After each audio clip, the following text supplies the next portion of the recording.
Kyung-ho wiped the sweat from his forehead as he crawled through another maintenance shaft. The air recycling system on Nexus Station needed constant repairs, and today was his turn to fix the broken filters in Section C7. He had been working as a maintenance technician for 3 years now, and the job never got easier. Nexus Station was huge. It floated in space between Earth and the nearest alien worlds, serving as a meeting place for humans and dozens of different alien species. The station had over 200 sections, each one bigger than most Earth cities. Kyung-ho knew maybe 50 of those sections well. The rest were either too dangerous for humans or completely off-limits. He pulled his tools through the narrow shaft and stopped at the next filter housing. The metal was corroded and green with age. This filter had not been changed in months, maybe years. Kyung-ho shook his head and got to work. The aliens who ran the Galactic Council had strict rules about where humans could go on the station. Humans were new to space travel compared to most other species. The Council treated them like children who might break something important if left alone. It bothered Kyung-ho, but he needed this job. As he worked, Kyung-ho noticed something strange. His handheld scanner was picking up energy readings from somewhere nearby. The readings were strong, much stronger than anything he had seen before. He checked his location on the scanner. According to the map, there should only be empty storage, rooms in this direction. Kyung-ho finished replacing the filter and packed his tools. The energy readings were still there, pulsing like a heartbeat. His curiosity got the better of him. He had 15 minutes before his next repair job. A quick look would not hurt anyone. He followed the readings through a series of corridors he had never seen before. The walls here were different from the rest of the station. They were made of some kind of dark metal that seemed to absorb light. Strange symbols were carved into the metal, symbols that looked nothing like human writing or any alien language he knew. The energy readings led him to a massive blast door at the end of the corridor. The door was twice as tall as Kyung-ho and 3 times as wide. It had no visible controls or keypads. Above the door, red letters spelled out a warning in multiple languages, including Korean and English. Zone Alpha, Prime Authorized Personnel Only, Galactic Council Classification, Level 9. Humans not permitted. Kyung-ho had never heard of a classification. Level 9. The highest clearance he knew about was Level 5, and only alien diplomats had that. He stepped closer to the door, holding his scanner up. The energy readings were going crazy now. Whatever was behind this door was putting out more power than the station's main reactor. The blast door had no seam or crack that he could see. It looked like it had been carved from a single piece of metal. Kyung-ho reached out to touch it, wondering what kind of technology could make something so smooth and perfect. "You're not cleared for this sector." The voice came from behind him, cold and sharp. Kyung-ho spun around, his heart jumping into his throat. A figure stepped out of the shadows near the corridor entrance. At first glance, she looked almost human, but Kyung-ho could see the differences immediately. She was tall, nearly 7 feet, with pale blue skin that seemed to glow faintly in the dim light. Her eyes were larger than human eyes, completely black with no visible pupils. Strange markings covered her arms and face, lines of light that pulsed slowly like a calm heartbeat. She wore a uniform Kyung-ho recognized as Galactic Security Division, but with rank insignia he had never seen before. "I'm sorry," Kyung-ho said, taking a step back from the door. "I was just doing maintenance work and my scanner picked up some readings. I didn't mean to wander into restricted space." The alien enforcer studied him with those black eyes. When she moved, it was with perfect grace, like a predator deciding whether he was worth hunting. The light patterns on her skin pulsed faster now, shifting from blue to purple. Maintenance worker Kyung-ho Kim, employee number 7749 Delta, she said without looking at any kind of device. 3 years of service, no serious violations, average performance ratings. She paused. "Why are you really here?" "I told you. I was following energy readings on my scanner. Look, I'll show you." Kyung-ho held up his handheld device. The screen was still showing the massive energy signature coming from behind the blast. The enforcer glanced at the scanner, then back at Kyung-ho's face. Her expression was impossible to read. But the light patterns on her skin were shifting colors rapidly now, cycling through blues and purples and colors Kyung-ho had no names for. Energy readings, she repeated slowly. Your scanner is picking up energy readings from Zone Alpha Prime. Yes, that's right. I've never seen readings this strong before. What kind of equipment do you have in there? The enforcer was quiet for a long moment. She seemed to be thinking about something, or maybe communicating with someone through technology Kyung-ho could not see. Her head tilted slightly to one side, like she was listening to a voice he could not hear. Finally, she spoke again. What you're detecting should not be visible to human technology. Our scans show this area as completely dead to your sensors. Kyung-ho looked at his scanner again. The energy readings were still there, stronger than ever. Well, my scanner is definitely picking up something. Maybe it's broken? No, the enforcer said. She reached into her uniform and pulled out something that made Kyung-ho blink in confusion. It looked like a keycard, but unlike any keycard he had ever seen. It was perfectly transparent, like it was made of crystal or glass, but it seemed to contain tiny lights that moved around inside it like living things. The enforcer held the keycard, for a moment staring at it with what might have been surprise on her alien features. Then she looked back at Kyung-ho. You're not cleared for this sector, she said again, but this time she tossed the impossible keycard to him. Kyung-ho caught it reflexively, feeling its strange warmth against his palm. But apparently, you are now. Kyung-ho stared at the keycard in his hand. According to everything he knew about Galactic Council protocols, this level of clearance should not exist for any human. No human had ever been given access to anything beyond Level 5 classification. This keycard felt like it was humming with energy, and the tiny lights inside it were moving faster now, swirling in patterns that hurt his eyes if he looked too closely.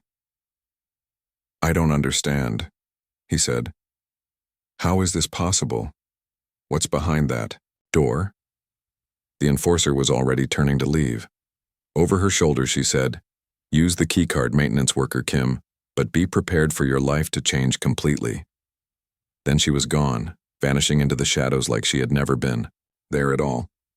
Kyung-ho was left alone in the corridor, holding a keycard that should not exist, staring at a door that was supposedly beyond human clearance. He looked at the keycard again.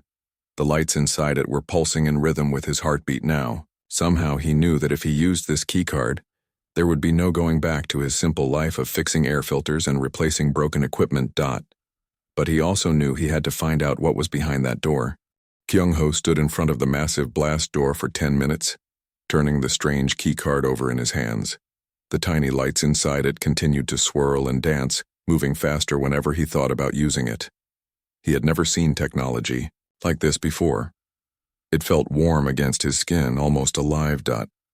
Finally, he made his decision. He held the keycard up to the door, not sure where he was supposed to use it. There was no visible card reader or slot anywhere on the smooth metal surface. As soon as the keycard came within a foot of the door, something incredible happened. Lines of light appeared on the door's surface, spreading out from where the keycard was pointing like cracks in ice. The lines formed complex patterns that reminded Kyung-ho of circuit boards, but far more beautiful and intricate than anything humans had ever built. The door split down the middle with a deep rumbling sound. Each half slid into the walls, revealing a corridor beyond that was nothing like the rest of Nexus Station. The walls here glowed with soft white light that seemed to come from the metal itself. The air that flowed out was clean and fresh, carrying scents that reminded Kyung-ho of flowers he had never smelled before. He stepped through the doorway and immediately felt something change.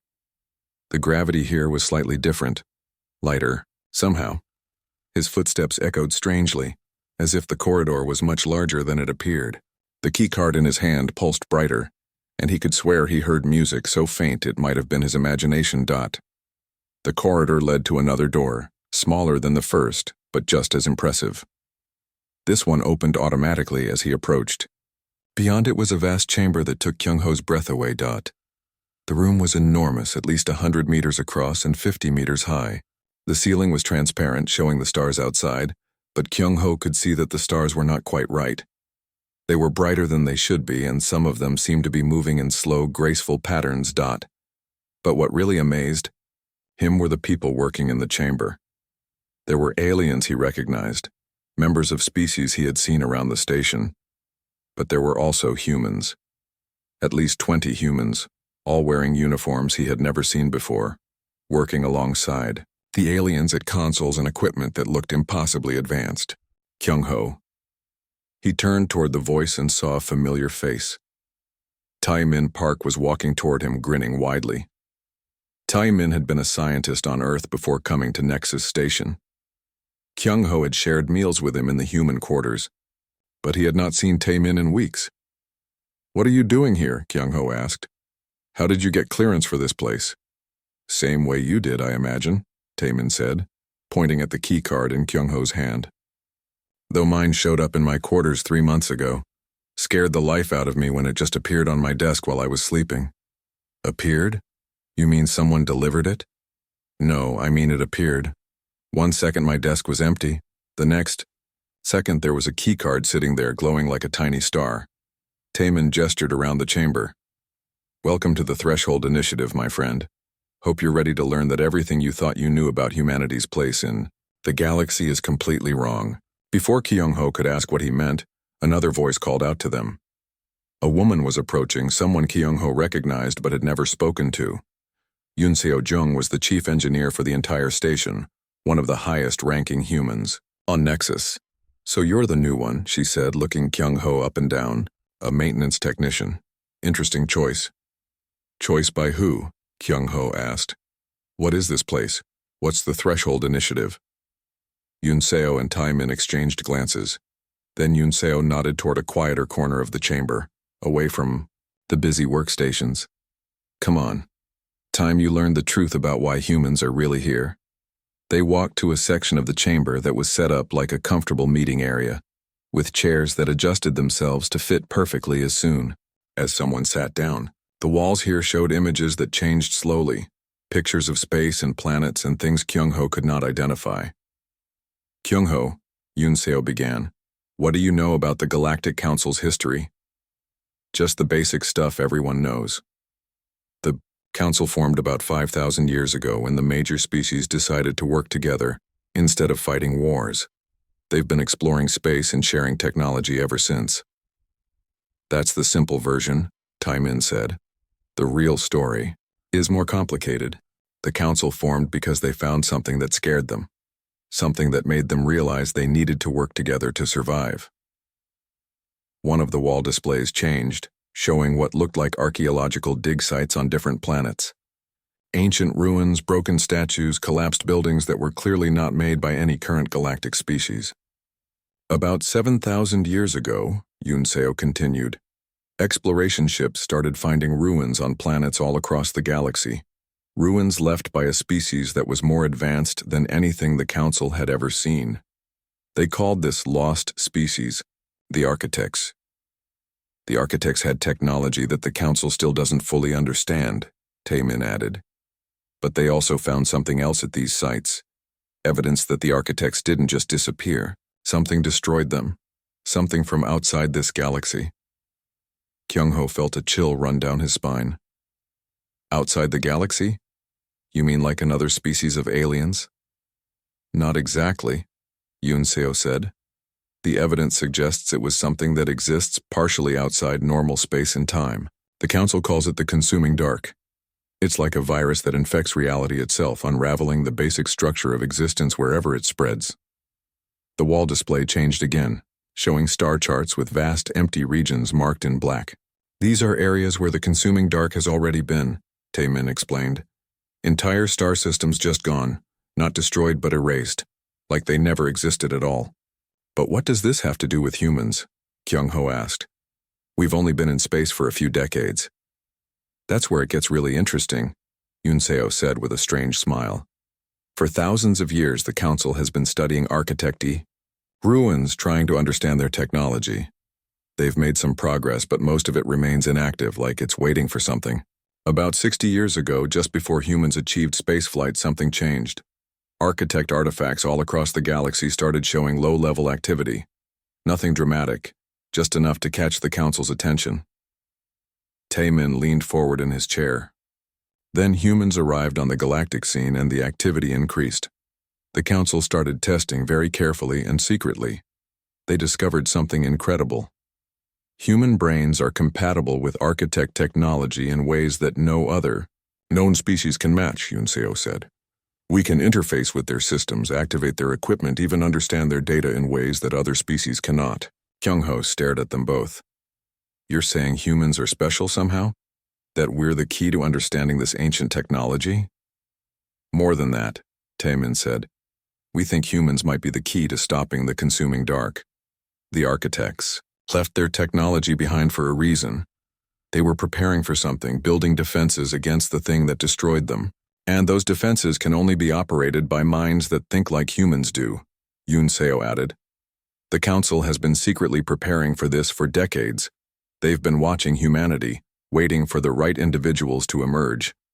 Kyung-ho looked down at the keycard in his hand. The lights inside it were moving in complex spirals now, beautiful and hypnotic. So this keycard, it chose me somehow? The keycards are pieces of architect technology, Yunseo explained. They respond to human neural patterns, but only certain patterns. We don't fully understand the selection process, but it seems to favor people who are curious, adaptable, and capable of thinking outside normal parameters. A maintenance technician who follows strange energy readings into restricted areas, Taemin said with a grin. I'd say you qualify. Kyung-ho felt overwhelmed. An hour ago, his biggest worry was fixing air filters. Now he was learning about ancient alien races, galactic threats, and humanity's supposedly unique role in cosmic events. How many people know about this? He asked. On the human side, maybe 50 people total, Yunseo replied. A few government officials on Earth, some researchers, and the people working here. On the alien side, it's restricted to the highest levels of the council. And now you, Taemin said. Welcome to the most important secret in human history, Kyung-ho. The question is, are you ready to help us save the galaxy? Before Kyung-ho could answer, alarms started blaring throughout the chamber. The alarms were loud and urgent, echoing through the massive chamber.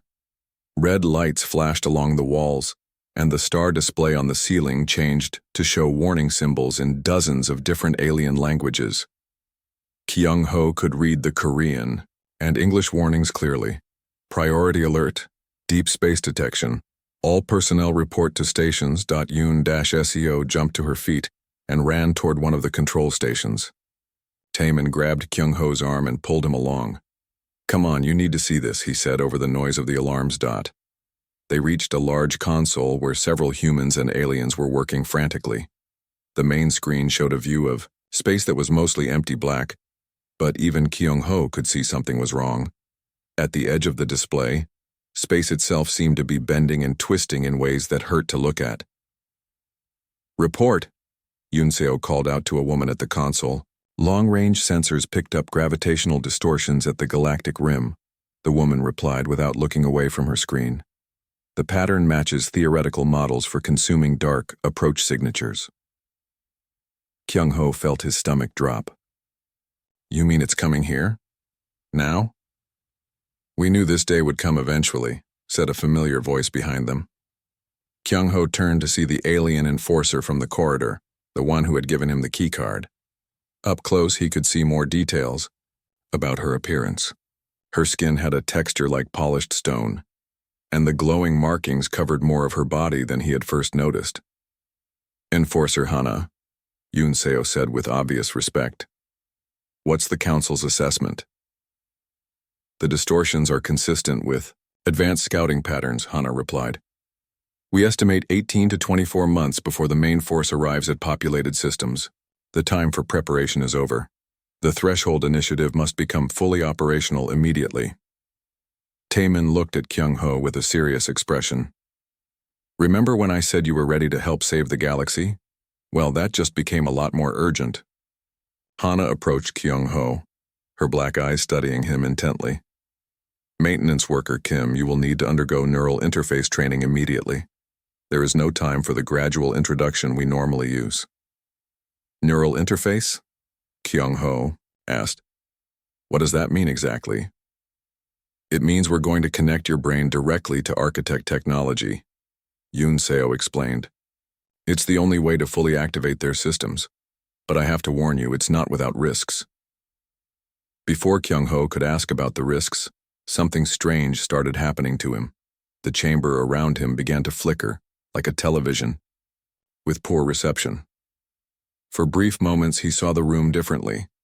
Instead of the clean, well-lit space he was standing in, he saw ancient corridors filled with beings that looked nothing like any species he knew. What's happening to me? He asked, but his voice sounded distant to his own ears. Hana quote S markings pulsed brighter. The architect systems are responding to your presence. This is highly unusual. Normally, the interface process requires careful preparation and medical supervision. The visions became stronger. Kyung-ho saw the beings more clearly. Now, they were tall and thin, with features that seemed to shift and change as he watched. They moved through corridors very similar to the ones he was standing in. But these corridors extended far beyond what should have been possible, stretching into impossible distances. In the vision, one of the beings turned to look directly at him. When their eyes met, Kyung-ho suddenly understood that he was not just seeing a recording or memory. Somehow he was seeing across time itself, viewing events that had happened millions of years ago. The being spoke, and even though it used no language Kyung-ho knew, he understood the meaning perfectly. The inheritors have arrived. The circle closes. The defense awakens. The vision faded and Kyung-ho found himself back in the present, surrounded by concerned faces. Taemin was holding his arm to steady him and Yoon Seo was scanning him with some kind of medical device. That was incredible, Yoon Seo said, reading the results. Your neural activity spiked to levels we've never recorded before. It's like your brain just interfaced directly with the station's architect core without any technological assistance. The architects left messages, Kyung-ho said, though he was not sure how he knew this. They knew someone would come eventually. They've been waiting. Hana's expression was difficult to read, but the patterns on her skin were cycling through colors rapidly. What did you see? What did they tell you? Kyung-ho tried to put the vision into words. They called us inheritors. They said something about a defense awakening.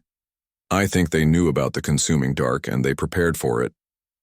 We suspected as much, Yoon Seo said, but having confirmation changes everything. If the architects specifically prepared their technology for human use, then the interface process might be easier than we thought. Or more dangerous, Hana added quietly. The architects were incredibly advanced, but they were also desperate. Beings facing extinction sometimes make choices that would be considered unacceptable under normal circumstances. More alarms started sounding, different tones this time. A voice echoed through the chamber in multiple languages. All senior staff. Report to Command Center. Priority 1 briefing in progress. That's for us, Yoon Seo said. Kyung-ho, you're coming too. If the architect systems are responding to you this strongly, the council leadership needs to know about it immediately. They made their way through the chamber to an area Kyung-ho had not noticed before. A transport platform rose from the floor when they approached, large enough for about 20 people.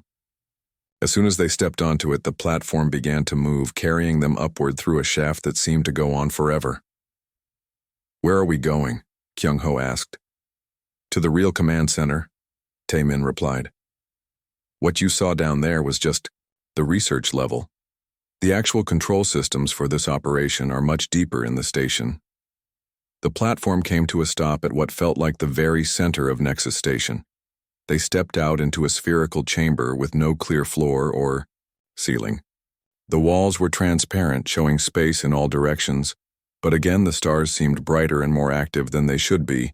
In the center of the sphere, floating without any visible support, was a table surrounded by chairs. Seated at the table were beings from at least a dozen different species, including several humans Kyung-ho did not recognize. One of the humans, an older man with graying hair, stood as they approached. Commander Daehyun Lee, he said, introducing himself to Kyung-ho. I'm the human representative to the Threshold Council. I understand you've had some unusual experiences today. You could say that, Kyung-ho replied. Good, because we need unusual right now, Commander Lee said grimly. The situation has just become much more serious.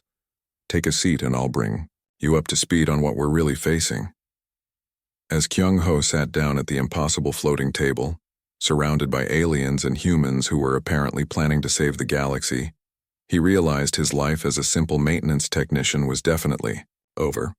The question now was whether humanity would survive long enough for him to figure out what he was supposed to do with these new abilities. Commander Lee activated a holographic display in the center of the table. Ladies and gentlemen, we have confirmation. The consuming dark has found us and Earth is directly in its path. The holographic display showed a three-dimensional map of the galaxy that made Kyung-ho feel dizzy just looking at it. Billions of stars rotated slowly in the space above the table, but large sections of the galaxy's edge were marked in black. As he watched, the black areas seemed to be growing, creeping inward toward the brighter regions where civilized worlds existed. Commander Lee pointed to the expanding darkness.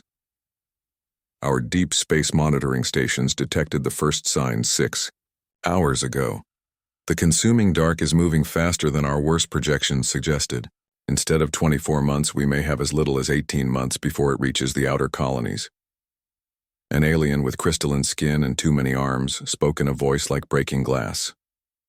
The defense installations on the rim worlds have gone silent, not destroyed, simply gone, as if they never existed. Kyung-ho raised his hand hesitantly. Excuse me, but I'm still new to all this. How exactly does the consuming dark destroy things? I mean, what does it actually do? Hana answered him, her glowing markings pulsing with what might have been sadness. It does not destroy in the way you understand destruction. It removes things from reality entirely. When the consuming dark passes through a star system, that system is erased from existence. No debris, no radiation, no trace that it was ever there. That's impossible, Kyung-ho said. You can't just erase matter and energy. That violates basic physics. Human physics, corrected a reptilian alien whose scales changed color as it spoke. The consuming dark operates according to rules that exist outside normal spacetime. It treats reality like a program that can be edited, and it simply deletes whatever it encounters. Commander Lee gestured to the holographic display, and it zoomed in to show the solar system. Earth appeared as a small blue dot, with lines connecting it to various space stations and colonies. Earth sits at the center of a cluster of inhabited systems. If the dark follows its usual pattern, it will consume the outer systems first, then move inward. Earth will be one of the last targets. That's the good news, Yunseo said grimly. The bad news is that Earth is also the location of the largest architect installation we've found. If we can't activate it before the dark arrives, we lose our best chance to stop this threat. Taemin looked confused. I thought the installation here on Nexus Station was the main research facility. This station is just the control center, Commander Lee explained. The real architect installation is buried beneath Earth's crust. It's been dormant for millions of years, but recent scans suggest it's massive, possibly larger than Earth's moon. Kyung-ho felt another wave of strange sensations wash over him. The chamber around him flickered again, and for a moment he saw it as it had been long ago. The same spherical room, but filled with the tall, shifting beings he had seen in his earlier vision. They were working frantically at controls that looked both ancient and impossibly advanced. In the vision, alarms were sounding just as they were now. The architect beings were facing their own crisis, their own approaching darkness. Kyung-ho watched as they made desperate preparations, setting up systems and safeguards that would remain dormant until the right inheritors arrived. They tried to stop it before, Kyung-ho said, his voice distant. The architects, I mean. They built defenses, but something went wrong. They ran out of time. Everyone at the table was staring at him now. Hana leaned forward, her markings bright with interest. What did you see? Are you accessing architect data directly? I think so. Kyung-ho replied, blinking as the vision faded. It's like watching old security footage, except the footage is stored in the walls and machinery around us. The architects recorded everything, but not in any way we'd recognize as recording. Commander Lee exchanged glances with several other council members. This confirms what we suspected. The neural interface process is beginning spontaneously. Kyung-ho, I need to ask you something very important. Are you willing to undergo the full activation protocol? What exactly does that involve? Yoon Seo answered, her expression serious. We would connect you directly to the Earth installation's core systems. It's never been attempted before, but based on what we're seeing here, you might be able to fully activate the architect defenses. And if something goes wrong?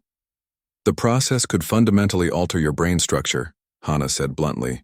You might gain abilities beyond current human understanding, or you might lose your sense of individual identity entirely. The architects were not bound by the same physical limitations as current species. Kyung-ho was quiet for a long moment, considering the implications. A few hours ago, he had been worried about fixing air filters. Now he was being asked to risk his humanity to save the galaxy. How do we know the Earth installation will even work against the consuming dark? He asked Dot.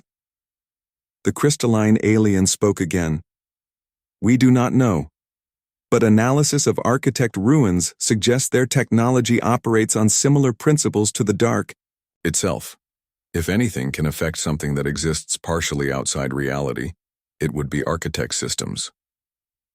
Another vision hit Kyung-ho suddenly, stronger than the others. He saw the Earth as it had been millions of years ago, but with massive structures rising from its surface. The architect installation was not just buried beneath the crust, it was woven into the planet's very structure, connected to the core, to the magnetic field, to systems that extended far beyond the planet itself. In the vision, he saw the architects working to prepare their greatest defense, but he also saw their growing desperation as they realized the consuming dark was adapting to their efforts faster than they could counter it. They made a mistake, Kyung-ho said, his eyes still unfocused.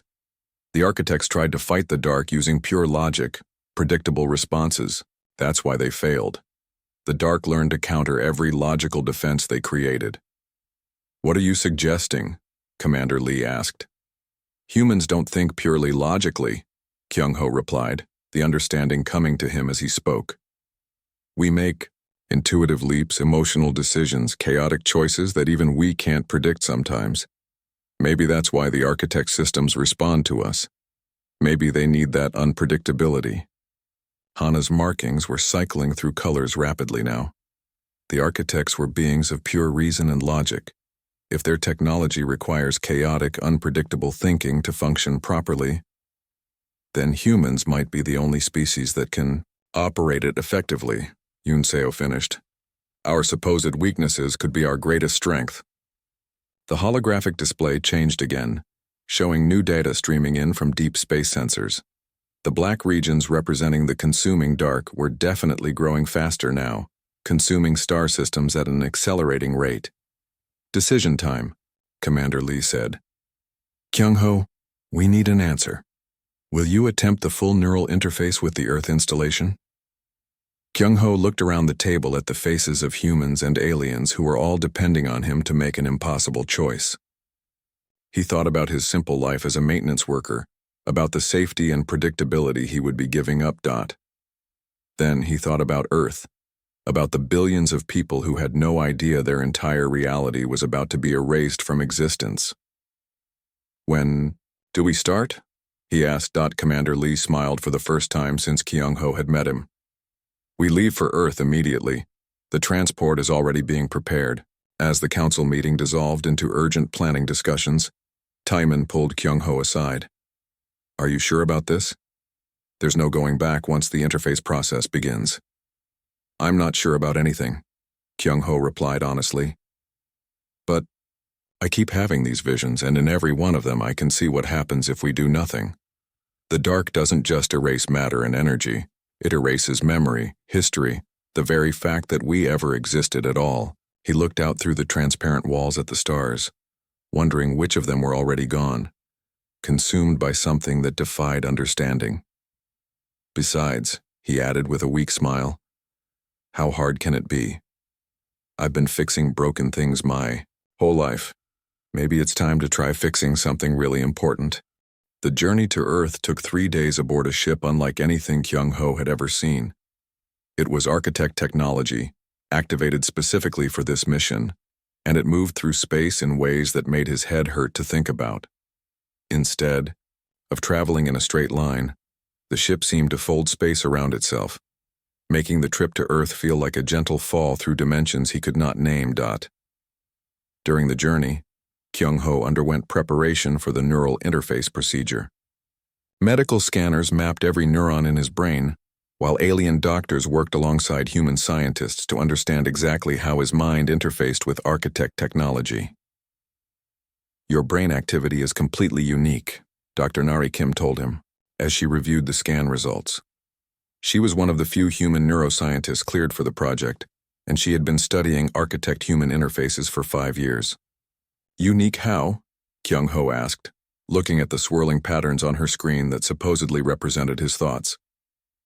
Most humans who can interface with architect tech show heightened activity in the logic and reasoning centers of their brains, Dr. Nari explained. But your scans show something different. The strongest responses are coming from areas associated with creativity, intuition, and emotional processing. Taemin, who was observing the tests, looked concerned. Is that a problem? I mean, will the interface process still work? I think it might work better, Dr. Nari replied. The architect system seemed to be responding to Kyung-ho's emotional patterns as much as his logical thinking. That's never happened before. Hana, who had been watching silently from the corner of the medical bay, stepped forward. The Galactic Council has been monitoring similar phenomena across multiple species for the past week. Beings who were previously incompatible with architect technology are suddenly showing low-level interface abilities. What does that mean? Kyung-ho asked. It means the architect network is waking up, Hana replied, and it's trying to communicate with every sapient mind it can reach. But the strongest connections are still with humans, particularly humans who think in unconventional patterns. When they reached Earth, Kyung-ho was amazed to see how much had changed since he left for Nexus Station 3 years ago. The planet was surrounded by construction scaffolds and energy fields that shimmered with the same strange light as his keycard. Massive ships from dozens of alien species were positioned around Earth's orbital space. The Council mobilized everything they had, Commander Lee explained as their ship descended toward the surface. If this doesn't work, it will be the last battle any of us ever fight. The architect installation entrance was located in what had once been the Sahara Desert, but the area was now covered with technology that blended seamlessly with the sand and rock. To anyone who did not know what to look for, it would appear to be empty desert. But Kyung-ho could see the energy patterns clearly now, like glowing threads that connected the surface structures to something enormous deep underground. The interface chamber was a perfect sphere carved from what looked like black glass, located nearly a kilometer beneath the surface. The walls showed no seams or construction marks, as if the entire chamber had been grown rather than built. In the center of the sphere was a platform surrounded by geometric patterns that hurt Kyung-ho's eyes when he tried to focus on them directly. The neural interface will be unlike anything humans have experienced before, Dr. Nari warned as she attached monitoring devices to Kyung-ho's head and arms. You'll be connected not just to the installation here on Earth, but to the entire architect network that spans the galaxy. What will that feel like? Kyung-ho asked. We don't know, she admitted. The few test subjects who attempted partial interfaces reported experiencing thoughts and memories that were not their own. But you'll be attempting a full connection to systems that have been dormant for millions of years. As Kyung-ho stepped onto the central platform, he felt the architect systems responding to his presence. The geometric patterns around the platform began to glow, and he could hear something that was not quite music, not quite speech, but somehow familiar. Beginning neural interface in 10 seconds, Dr. Nari announced. Remember, if you feel like you're losing yourself, try to focus on your human memories and emotions. Those may be your anchor to individual consciousness. The interface began gently, like a warm sensation spreading through his brain. But within moments it became something far more intense. Kyung-ho felt his consciousness expanding, connecting to systems and networks that spanned impossible distances. He was suddenly aware of architect installations on hundreds of worlds, all awakening simultaneously after millions of years of dormancy. But the most overwhelming sensation was the flood of memories that were not his own. He experienced the last days of the architect's civilization, felt their growing desperation as the consuming dark approached their home systems. He understood their decision to upload their consciousness into their technology, preserving themselves in the hope that someday, someone would be able to complete their work. And then he felt them. The architects were still there, still aware, still working within their network. They had been waiting for someone like him, someone whose mind could provide what their purely logical thinking could not. "We tried to fight chaos with order," one of the architect voices said in his mind. "We tried to counter unpredictability with predictable responses. We failed because we could not think as the dark thinks." "But you can," said another voice. "Your species thinks in patterns we cannot replicate. You make choices based on emotion and intuition that defy logical analysis. This is what we need." Kyung-ho felt the full scope of the architect network opening to him. Installation after installation came online, each one requiring human intuition to complete the activation sequence. But he was not alone. Around the galaxy, other humans were having similar experiences, their minds joining the growing network of defense systems. Back in the interface chamber, Dr. Nari watched in amazement as her monitoring equipment registered impossible readings. His neural activity is off the charts, but it's stable. It's like his brain is operating as a relay between hundreds of different systems. On the chamber walls, displays showed the status of architect installations across the galaxy. One by one, they were coming online, creating a defensive network unlike anything the galaxy had ever seen. "The installations are generating some kind of field effect," Yoon Seo reported from her monitoring station. "It's not blocking the consuming dark, but it's changing the fundamental properties of space around our systems." Hana studied the readings with growing excitement. The dark consumes by imposing absolute order on chaotic systems, but these field effects are introducing controlled chaos into the structure of reality itself. The dark cannot process randomness at this level. In the network, Kyung-ho felt other human minds joining the connection. Some were scientists and engineers, but others were artists, musicians, writers, and even children whose natural creativity added unexpected elements to the defensive matrix. "This is what we missed," he realized, speaking both in the chamber and across the network simultaneously. The architects built amazing technology, but they thought in straight lines. Humans think in spirals and loops and random jumps. That's not a weakness. That's exactly what we need to fight something that exists outside normal logic. The network grew stronger as more human minds joined it, each one adding their own unique patterns of thought to the defensive system. The consuming dark was approaching fast, but now the galaxy had something it had never possessed before. A defense that operated on principles of creative chaos rather than predictable order. "Field effects are stabilizing across all installations," Dr. Nari reported. "Neural interface is holding steady. I think we actually did it." But even as she spoke, long-range sensors detected the first signs of the consuming dark entering the galaxy's outer regions. The real test was about to begin. The first attack came without warning. One moment the outer rim systems were sending normal status reports, the next moment they simply stopped existing. Not destroyed, not damaged, just gone. Empty space where entire star systems had been, as if they had never formed in the first place. Kyung-ho felt each loss through the architect network like a physical blow. Connected to sensors across the galaxy, he experienced the approach of the consuming dark as a wave of absolute emptiness that erased everything in its path. "It's moving faster than we calculated." Commander Lee's voice came through the communication systems in the interface chamber. "The dark is consuming 3 systems per hour now. At this rate, it will reach the core worlds in less than 6 months." Through the network, Kyung-ho could sense the panic spreading through the Galactic Council. Fleets were being mobilized, but everyone knew that conventional weapons were useless against something that could erase matter from existence. "We need to activate the primary defense," he said, his voice echoing strangely as it carried across both the chamber and the network simultaneously. "The architects built something bigger than individual installations. There's a galaxy-wide system that connects everything." "What kind of system?" Dr. Nari asked, monitoring his vital signs as they fluctuated with each network connection. Kyung-ho closed his eyes, diving deeper into the architect memories. "A chaos field generator. It's designed to create zones of reality where the normal laws of physics become suggestions rather than rules. The consuming dark can't process truly random events because randomness doesn't follow logical patterns." In the network, he felt the other human minds understanding what he meant.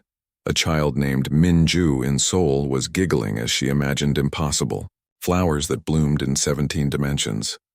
An artist named Hyunwoo in New Tokyo was visualizing sculptures that existed in music rather than matter. Their chaotic, creative thoughts were feeding into the architect systems, creating patterns of reality distortion that defied analysis. "Beginning primary field activation," Kyung-ho announced. Through installations scattered across hundreds of worlds, the real defense began to take shape. The effect was unlike anything anyone had expected. Space around inhabited systems began to shimmer and bend, not in the controlled way that allowed faster-than-light travel, but in wild, unpredictable patterns that seemed to dance to music only they could hear. On Earth, people looked up to see auroras in impossible colors stretching across the sky. On the water worlds of the Aquari systems, gravity began working in spirals instead of straight lines, creating waterfalls that flowed upward and formed geometric patterns in mid-air. On the crystal worlds of the Vithrak, mountains began singing, in harmonies that changed the molecular structure of their mineral compositions. "The field effects are spreading," Yoon Seo reported with amazement. "Reality distortion is increasing exponentially around every inhabited system. It's like the universe is becoming more flexible, more willing to accept impossible things." Through the network, Kyung-ho could feel the consuming dark encountering the first chaos fields. For the first time since its existence began, the dark hesitated. Its nature was to impose absolute order by erasing chaotic elements. But these chaos fields contained so much randomness that erasing them would require erasing the basic structure of space-time itself. "It's working," he breathed. "The dark can't process what we're creating because we're not following any logical rules. We're making reality itself unpredictable." But the dark was learning, adapting. It began sending probe tendrils into the chaos fields, trying to find patterns it could analyze and counter. Kyung-ho felt its alien intelligence pressing against the network, seeking weaknesses in their defense. "It's trying to understand us," he warned the other minds in the network. "We need to be more chaotic, more unpredictable. Don't think in patterns. Think in contradictions." The human minds responded by becoming even more creative. A musician named Sun-hee began composing symphonies where each note existed in multiple keys simultaneously. A mathematician named Jong-soo started calculating equations where the same number could equal different values depending on the emotional context. A philosopher named Bora began writing poetry where the words changed meaning based on the reader's dreams. The chaos fields grew stronger and more complex. Reality around inhabited systems became so flexible that thoughts could briefly become solid, emotions could change the color of starlight, and dreams could create temporary pocket dimensions where impossible things were perfectly normal. The consuming dark recoiled from the expanding fields, unable to process or counter something that operated according to no fixed rules. For millions of years it had conquered galaxy after galaxy, by learning the logical patterns of each civilization's defenses and then overwhelming them with superior organization. But these defenses were not organized at all. They were pure creative. Chaos given form through technology beyond current understanding. "The dark is pulling back from the outer systems," Commander Lee reported. "It's not retreating exactly, but it's not advancing either. It's like it's trying to figure out what we're doing." Kyung-ho felt a moment of triumph. But then he sensed something new in the dark's behavior. It was no longer trying to analyze their defenses logically. Instead, It was attempting to become chaotic itself, to match their unpredictability with its own form of randomness. It's adapting again, he warned. The dark is trying to become chaotic too. If it succeeds, our advantage disappears. But even as he spoke, Kyung-ho realized something the dark did not understand. True creativity and chaos could not be mimicked or replicated. They required genuine emotion, real imagination, actual lived experience. The dark was an entity of pure consumption and erasure. It had no capacity for joy, wonder, curiosity, or love. Everyone in the network, he called out, think about what you're fighting for. Not abstract concepts, but real things. People you care about, places you want to protect, experiences you want to preserve. The response was immediate and powerful. The human minds in the network flooded the chaos fields with memories of laughter, images of beauty, feelings of connection and belonging. The fields became infused with genuine human emotion, creating patterns of reality distortion that were not just unpredictable but actively alive with feeling. The dark's attempts to mimic this emotional chaos failed completely. It could create random destruction, but it could not create random joy. It could generate unpredictable erasure, but it could not generate unpredictable love. Faced with defenses it could neither understand nor replicate, the consuming dark began to withdraw from the galaxy entirely. Not destroyed, but repelled by something it simply could not process or consume. The dark is leaving, Dr. Nari announced, hardly believing her own readings. It's moving away from our galaxy toward empty intergalactic space.